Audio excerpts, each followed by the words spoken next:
Howdy, Ags. Welcome to Aggie Growth Hacks, the podcast sponsored by the McFerrin Center for Entrepreneurship at Texas A&M, and we're dedicated to helping entrepreneurs improve their business, connect with other Aggie entrepreneurs, and support one another. I'm your host, Greg Martin, fighting Texas Aggie class of 2001. And I'm your co-host, Chris Hunter, fighting Texas Aggie class of 1998. Well, Peter Madden started out at A&M as a vet student, and while at school, he started to work in a restaurant. As Peter puts out, the restaurant life just got a hold of him, and 40 years later, he's still working in it. From being one of the best chefs in Bryan College Station, opening up multiple award-winning restaurants, to creating Chris's favorite margarita mix, to now consulting other owner-operators on how to make their restaurants more efficient and profitable, Peter's the real deal. So pass it back and listen up to Peter as he shares some really good bull. Well, Peter, thank you so much for joining us on Aggie Growth Hacks. I am just absolutely ecstatic to have you. You probably don't know this, but when I moved back to College Station almost 10 years ago, Mad Taco, one of your restaurants, was one of the first restaurants that I ate at. And I was coming from North Carolina. And so to like have this amazing explosion of what real tacos are like, I mean, that was because of you. So thank you for one, welcoming me home to Aggie Land. And thank you for joining us today. Well, I don't know that we need to go any further than that. Like I'm satisfied with this podcast at this point. So, but thank you. I appreciate that. Well, I'm not, because getting to know you over these last couple of years and really seeing the passion for entrepreneurship in you and in your family, I'm super excited for you to share your story and where you are now and what you're doing with our listeners. So how about you give us a 30-second or a condensed version of your entrepreneurial journey, and okay, what are you doing now? What's challenging you these days? So back in 2004, I opened up Madden's restaurant. Before that was the chef at Cafe Excel, the original location. But the opportunity to open my own place just kind of fell in my lap, really. And so I wasn't looking to open a restaurant, but it just was a low risk, high reward situation. And so in 2004, Tara and I opened up Madden's in downtown Bryan. And I wasn't an entrepreneur. I was just a chef that, knew how to make some food and, knew how to serve people. And so for the next 12 years, we had Madden's. And then later on, started having kids, kind of redefined our life a little bit, who I'm supposed to be. And so we conceived Mad Taco as a way to get away from the kind of chef-driven high demands on my time and my face being the main draw, if you will, to the restaurant, to something that was still a restaurant and still demanding, but no one expected to walk in and see Peter Madden in a chef outfit, greeting clients or greeting guests and mingling and creating plated gourmet food, So I thought I'll just make really good tacos and I'll be at home all the time. And of course, that's not the case. But in 2015, we opened up Mad Taco, the first location. And then in 2017, late 2017, we opened up the second location. And then I'm sure we'll get into it. But then in 2020, COVID happened and changed everything. So that didn't impact you at all. Yeah, it was quite the storm. So, I decided to because of COVID and the next 4 years after COVID, 3.5, just different perspective on life. And, this is not gratifying or it's not edifying for our life or what we want out of our lives. And so we decided to walk away and try something new. And so my wife, Tara, is pursuing real estate with Keller Williams, and I am trying my hand at restaurant consulting, trying to help other owner-operators with primarily kitchen operations, because that's, to me, is the engine of the restaurant. And if you can control the kitchen and its costs, you can impact a lot of the profitability and operations of the whole business. So as someone who frequented, Mad Taco, I got to say you have probably still have this recipe for the margaritas, but those were hands down my favorite margaritas in all of Aggie Land. So earlier you guys asked me like my company and my title and all that. So I have two LLCs, and one of them is for still making the margarita mix. And so I still make the margarita mix and retail it just through social media. And so people email me and it's like, I need 2 quarts or I need 4 quarts. Somebody needs 5 gallons next week. Wow. And so I'm still making. Welcome back, Aggies. I'm still making it. And so if you follow me on Instagram, the Peter Madden, and Peter Madden was taken. I didn't put the in there because I think I'm on this pedestal, but you can still get the margarita mix. And I'm posting about the margarita mix and different flavors and things like that. So, and oddly enough, I am now supplying it wholesale to La Bodega. Interesting. All right. That's awesome. Well, now I know where to go for margaritas. Yeah. Love that. So, Peter, why don't you tell us a little bit about, before the interview here, about, culinary school and all that kind of stuff. So why don't you tell us a little bit about your background with that and how that shaped how you became an entrepreneur and really how that helped you become an entrepreneur? So I'll tell y'all, like you're the Aggie growth hacks. And then one of the kind of pre-set up questions is, what did you learn at A&M?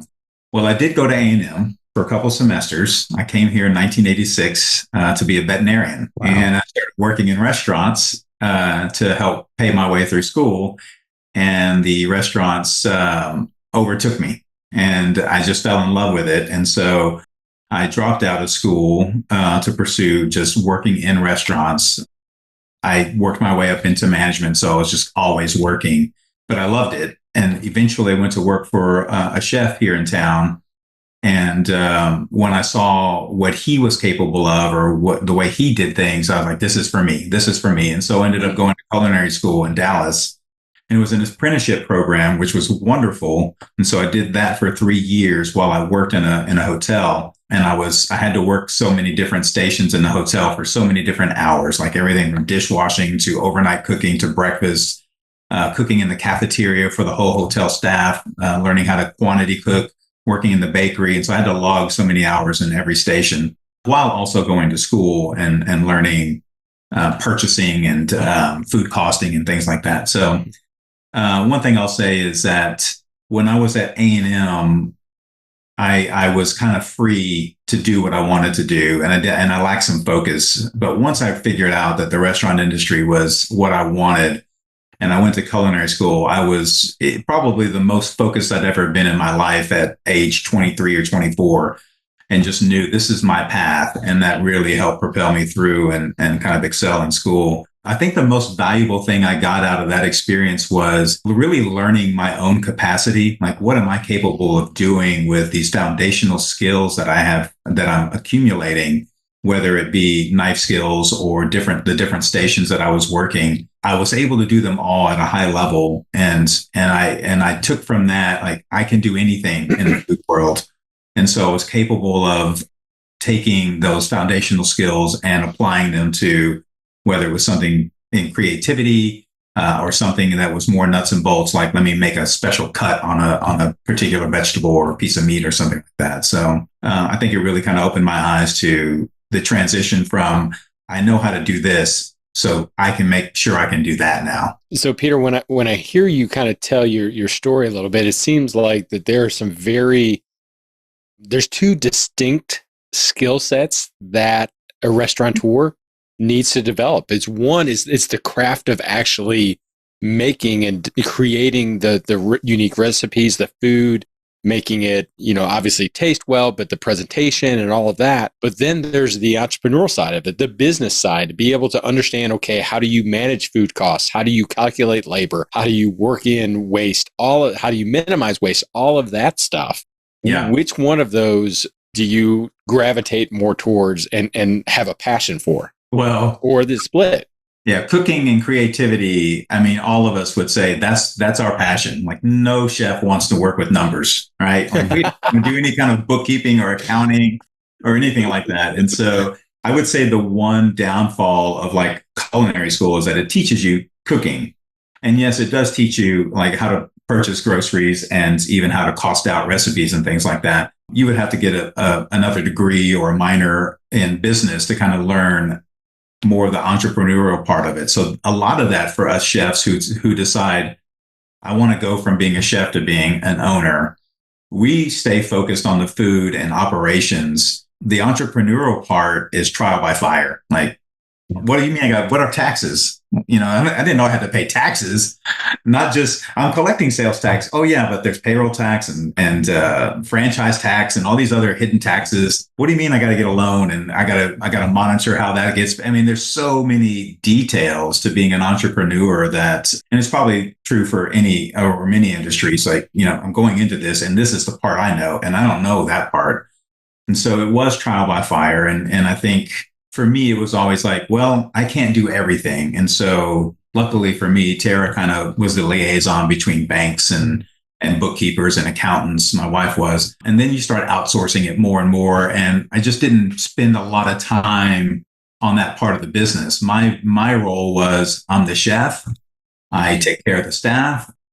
I deal with the customers and make sure they're happy. I deal with vendors and things like that. And that's more than a full-time job, And so there's not a lot of other space in the day of a chef to kind of be the entrepreneur. Now, inadvertently, you become that and you learn and you get some legs under you when it comes to some of that stuff. But I'm a big fan of outsourcing and letting professionals handle that part if you can afford it. And then I would always say, make sure you can afford it, Let the numbers nerds pour over your balance sheet and your profit and loss. Yeah. And then just tell you what's going on. I will tell you that currently in my role as a consultant, walking into kitchens, two things are happening for me. One is it's reinforcing the decision to get out of restaurants, because my mind tells me, Peter, go back to opening a restaurant and just do it better this time. Besides my wife wanting to shoot me when I say things like that, I go into a restaurant to kind of do a proposal. Like, let me come and look at your place and see if I can help. And as I'm walking through kitchens and restaurants, I see things that both inspire me and a lot of things that like, oh my gosh, I am so glad that I don't want any part of that anymore. I don't want any part of that, what I see there and that what I see there. And then I start hearing the same complaints that I had about staffing and other issues. And I'm like, oh my gosh, I can help you with that, but better you than me. It's amazing to me how successful restaurateurs can be, especially the mom and pops, the owner operators, but not have the processes in place to make their operation more successful. Like, what do you mean you're not taking inventory? You don't know what this costs. How do you know what to charge? Like just simple foundational processes and systems that they're lacking. And it's not because they're ignorant or dumb or lack resources. It's just difficult to pick your head up. For me as a chef, it was always difficult for me to pick my head up from the cutting board to see everything that was happening. If I could just keep plowing forward, I could get to the next day and the next day and the next day. And that obviously is not the right way to look at things. And luckily for me, and you know this, Greg, I joined EO and it really made me lift my head up to kind of see the bigger picture. Yeah. Okay. So was that a transitional point in your entrepreneur journey when you started to hear other professional, successful, disciplined, system-oriented entrepreneurs doing their business and saying, why am I not doing this in mine? Well, it did that, but it also did something else. So when I first joined and I started foruming with other entrepreneurs in different industries, I kept hearing the same problems that I had, and so that gave me encouragement that, I can overcome whatever is out there because this person's doing 20 million a year and I'm not even close to that. And they have the same issues, they have the same worries, the same doubts and insecurities. And so that gave me encouragement and comfort, but it absolutely humbled me because here I was thinking I'm this popular chef in town and I have this popular restaurant and I'm the best entrepreneur of all time. Look at me go. And that wasn't the case, as soon as I had that first meeting and went to that first event where I heard somebody talking about processes or systems or how to do things better, I'm like, gosh, that's not anywhere near what I'm doing. And it opened up the door for me to kind of pursue doing things better and picking my head up and looking at other resources. And it was just really enlightening. And I don't know where I'd be right now if I hadn't joined EO and kind of got that perspective because it was really made me more vulnerable and helped me to move forward. Yeah. Love that. Absolutely love that. So and by the way, I help roofing companies, right, and roofing company owners, and I see the same exact problems from company to company to company, and it 100% comes down to processes, right, and them not being able to lift their head up, like you said, and I was talking to someone yesterday. He told me that he works 12 to 15 hours a day, and he doesn't have time for this or that, kind of a thing. So, that's a common theme. But what would you say the biggest challenges right now are for restaurants, just in the industry wide, that you have known just from being in the industry for so long, and what you're seeing currently beyond the processes? I think the two biggest challenges overall would be staffing, and then just dealing with costs and how to turn a profit. Because most of us, we're locked into leases, we're locked into loans. That's not going to change. And so if you're 3 years into a 10-year lease, you can't change your rent. Not typically. Some landlords will work with you on that, but for the most part, you're stuck with that payment. And so those are two big costs. Those two costs alone could be, 15% of your revenue, if not more. Staffing is another one. I have a program that I developed called Kitch Engine. It's the word kitchen and the word engine squashed together into one word. And the premise of it is that everything flows from the kitchen and through the kitchen. Like the majority, 80% of your costs, both in cost of goods and labor, are represented in the kitchen. Again, so if you can control the kitchen, you can control the operation. And I have a 40 slide presentation. And I think 30 of the slides are dedicated toward labor, which, labor involves people, it involves emotions, it involves all the things that come with people. And people are wonderful, but people are also horrible. And so the food part of it, the kitchen, that's the easy part. It's, food costs and things like that. That's an equation. It's how much am I going to purchase and how much am I going to sell for? And so that's the easy part. But the staffing is the real challenge. And my advice as a consultant to any potential client or a client is never stop hiring. Like, you've got to constantly be interviewing and constantly be hiring for 3 reasons. One, there's always a weak link on the team, somebody that's not quite as good as everybody else. Somebody's always on their way out. And I'm speaking about this community. Oh, I'm about to graduate. My schedule changed. I'm getting married. Somebody's always on their way out, whether it's this week or 2 months from now. And then third, there's always somebody better. There's always going to be a better applicant out there. And so if you're constantly interviewing and constantly hiring and pulling in the best applicants and putting them into the system, when that next person leaves, or you've got somebody that's less than average and you start cutting their hours, and so they kind of like, I've got to be released back into the wild to find the job that's right for me. Now you're always having the best applicants in there. The phrase I use for that is, hire the people when they're available, not when you need them. If you wait until you need them, you're going to hire a body and you're going to be stuck with somebody that probably not the best fit for you. So, Peter, that sounds a little counterintuitive to be able to hire when they're available, because on the flip side, I may not need them right now. And so now I've got this extra labor cost, and you just said, hey, labor is one of the biggest factors and the biggest challenges. So how do you kind of reconcile those two? Yeah. So the ugly truth is that if you're going to hire somebody that is a better fit, both in core values and maybe also in skill set, then you've got to be courageous enough to let the one that's not quite so good go. Or at the very least, hire that really good person, say, hey, I can give you this many hours, and somebody's going to lose some hours. And so you don't just say, I'm hiring another 40-hour-a-week person. I'm going to hire you at 20 to 30 hours a week, and I'm going to cut 20 to 30 hours out of some of this other less than ideal employee. So, and eventually that person lets himself go. Now, hopefully you're doing what I call, or what EOS calls, quarterly conversations, and everyone knows where they stand. Like, that was something we always did at Mad Taco, is every 3 months we would sit down with the entire staff and go over, like, where are you hitting the numbers and where are you not hitting the numbers?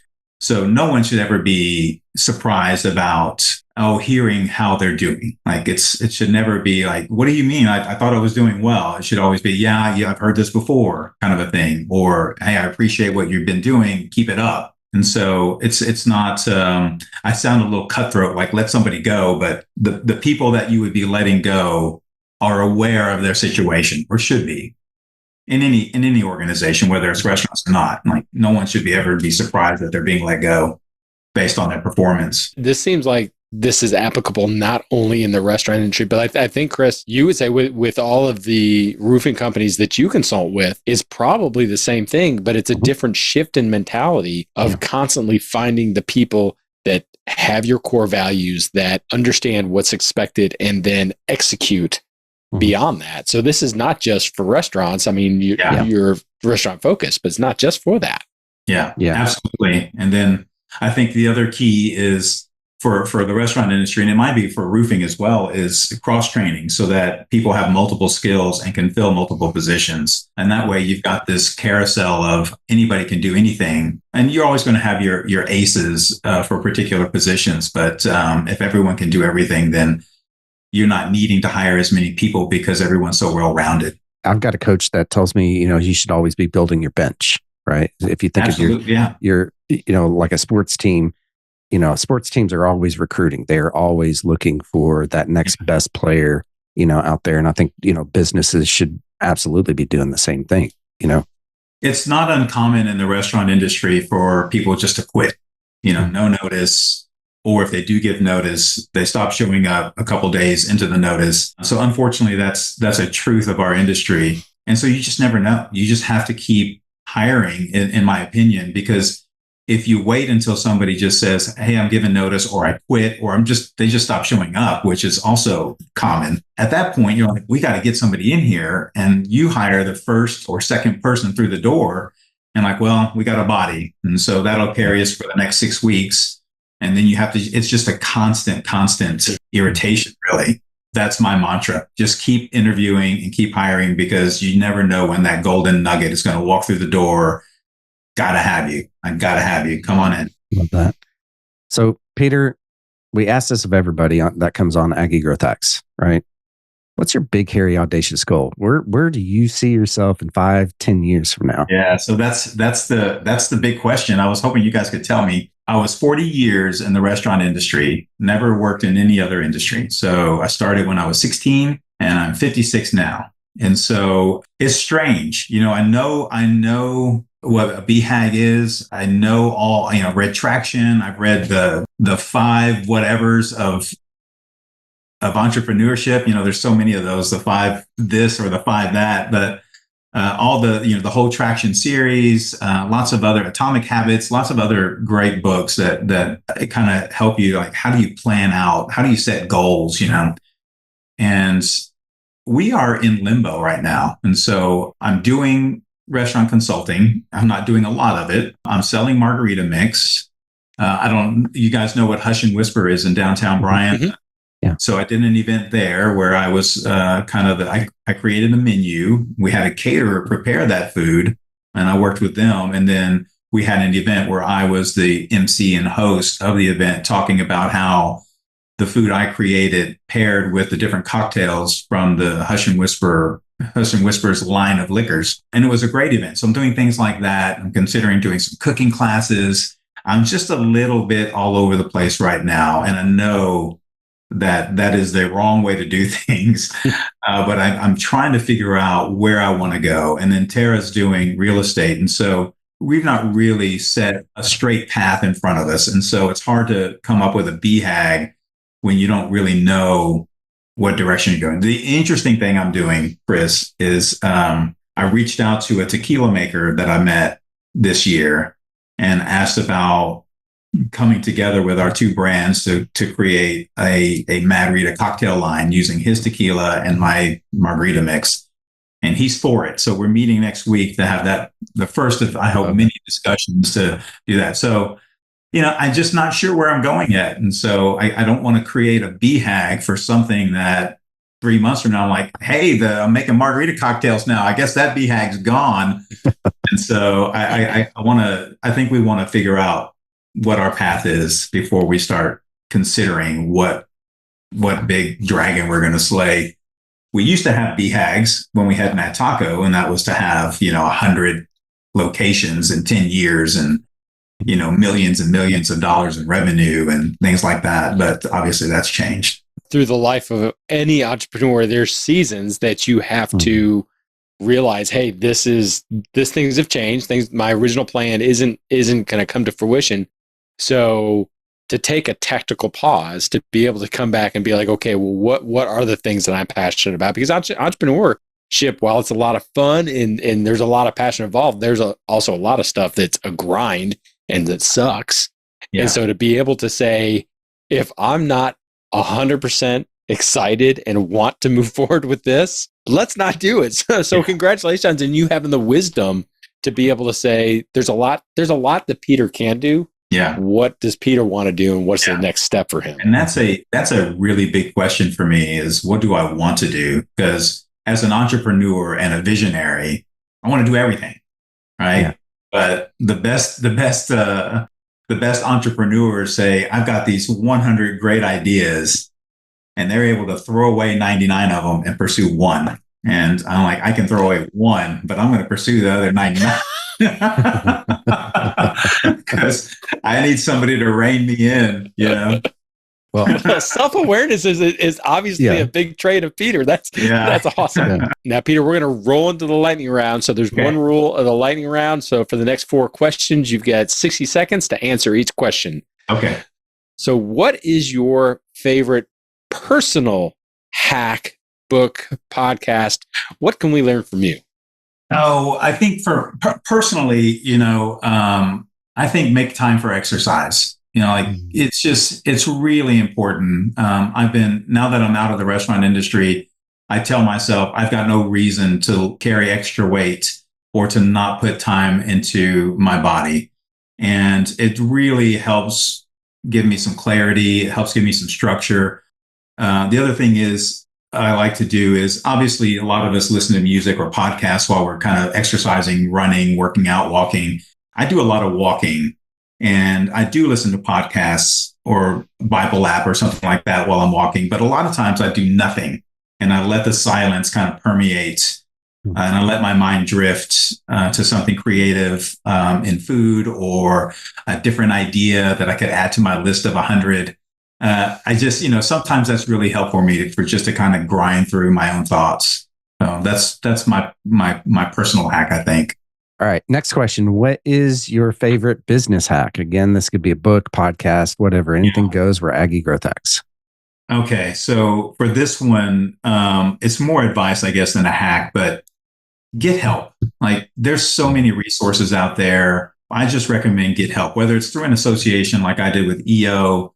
I hired an EOS implementer that really helped my business a lot. I mean, it was during COVID, and so that was a little different, but there was a lot of good information in there. Don't let your insecurity keep you from getting help that you need. Like, that's kind of my biggest advice for entrepreneurs. Like, you don't have to do it on your own. That is awesome, and it's so powerful. But a lot of us have a difficult time following that. We do. Yeah, we do. So that was a nugget of wisdom. Great advice. What's the best advice you've been given, and how have you applied it? So the best advice I've been given is by my wife. And in 2003, the advice she gave me was, make this phone call. And I didn't make the phone call. A month later, she's like, did you make that phone call? I didn't make that phone call. Months go by. Did you make the phone call? I did not make the phone call. Finally, I make the phone call, and we ended up opening Madden's through that phone call. A few years later, she told me to make another call, and I didn't make the call. Followed up. Did you make the call? I didn't make the call. She's like, I'm going to make the call if you don't make the call. So I made the call. A year later, Mad Taco was opened. And so I don't wait anymore to make the calls that I know I need to make. And so I'm not fearful of interrupting somebody.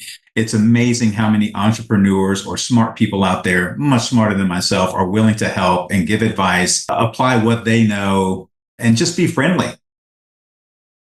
It's changed my life, And so the best advice I can get is make the call. Love it. I thought it was going to be just listen to your wife. That's what I was thinking too. Listen to your wife. There you go. There you go. Yeah. Love that. Well, Peter, how can the Aggie Growth Hacks family get in touch with you, and how can we help you and support you and encourage you moving forward? Yeah. So, like everybody else, I've got a website, pmaddens.com. Oddly enough, it's my old Madden's restaurant website that I re-grabbed and turned into my consulting website. And then I've got Instagram, the Peter Madden. And that's where I, among other things, talk about my margarita mix and some other things I've got going on. And so that's how people can kind of follow me and get a hold of me. Well, Peter, thank you so much for the wisdom that you share with us, the passion and the honesty, just being able to kind of walk through this, but to be able to be vulnerable enough to say, here's my entrepreneur story. Here's the people that I can help. And if you were in the restaurant business, y'all, believe me, you will do yourself such a great favor. Just get to know Peter, listen to him, and bring him on board. He's there to help. I mean, he said, find help. He's the help you need. So, Peter, thank you so much for joining us. Guys, I really appreciate it. Thank you. Well, how about that, Ags? Was that pretty awesome or what? I know that I've got a whole page of notes that I took down from talking with Peter here. What were your biggest takeaways there, Greg? Well, one of the things that he talked about when he said he was going through culinary school that really struck with me, and he said that in that experience, he got to learn his own capacity. And while he was talking about it in the essence of how fast can I cut, or, what do I have the ability to do? I just kind of latched onto that and got to thinking about, okay, well, what are the things in my business that I have to have a very open and honest conversation about myself, about my capacity, whether that be a technical skill or the capacity to take on clients or serve new clients, or to be able to have a different type of engagement. But I think that that's something that as entrepreneurs are looking to improve on themselves, they have to have an open and honest assessment of what their capacity is. And maybe not only what their capacity is, but how good they are. Because if I've got a big capacity, but it's crap, well, then that's not really helping the bottom line and helping our clients. But I was really challenged, walking away. I think this weekend I'll probably take some time and think about what are the capacity and things that I'm doing. And really it's cool to kind of hear how that flowed through all of Peter's experiences in the different aspects of the restaurant business. What about yourself? Well, I 100% agree with that. We need to have some sort of self-realization that we can't wear all the hats as our business grows, right? I've got several of them, right? And so I'm going to start with the top here. The top one is to take the time to lift your head up from the cutting board. He said at the cutting board, but a lot of entrepreneurs, that could be, the computer, that could be just not being in the day-to-day, even if it's for 30 minutes to an hour per day, taking the time to lift your head up and see where you're going as the visionary of your business and keep that company going in the right direction. The other one, and I love this because I've done this personally, get help even when you don't think you need it, right? And I joined a coaching program, a mastermind program 3 years ago, and it's been life-changing for my business. It's allowed me to do things like this right here and be on podcasts, right? And to do all sorts of things, that I wouldn't have done if I'd have kept my head down, and I wouldn't have gotten that coaching from somebody that said, hey, lift your head up, right? And go this direction and do this stuff and take all of those things, those hats that we are wearing off of your own head. Okay. Third one, and this is a bonus, absolute bonus. Listen to your wife. Right? That should have been number one for both of us. It was. So Sarah and Terry, if you're listening, yeah. That's number one takeaway. Yeah, for sure. Well, Ags, that's going to do it for this episode of Aggie Growth Hacks. We hope that you enjoyed it. Like I said, if you're not connected with Peter, do yourself a favor, get connected with Peter. You can tell his heart is to help restaurateurs, but he is also an entrepreneur. And so if you've got just questions about how to run your business, how to put systems in place, I mean, he is the man to talk to. I have learned so much from him over the years, and I've eaten a lot of good food. So get to know Peter if you haven't connected with him. If you're not connected with Chris or I, please connect with us, connect with Aggie Growth Hacks. We'd love to hear you, to get to know your story and find out how we can connect you with other Aggie entrepreneurs and support, encourage, and help you. And if you're not following Aggie Growth Hacks on whatever podcast platform you're listening to, hit subscribe, hit follow, share us the link, and give us a review so that we can get this podcast out to more Ags and help Aggie entrepreneurs. We also want to give a huge shout out to our sponsor, the McFerrin Center for Entrepreneurship at Texas A&M University. Since 1999, the McFerrin Center for Entrepreneurship has served as the hub of entrepreneurship for Texas A&M. If you're an Aggie entrepreneur or even a wantrepreneur, head on over to their website right now to find a program that's right for you. Just go to aggiegrowthhacks.com/McFerrin right now. Well, Ags, join us next time when we connect with another great Aggie entrepreneur and learn how they hack their growth. Until then, I'm Chris Hunter. And I'm Greg Martin. Thanks and gig 'em. Whoop.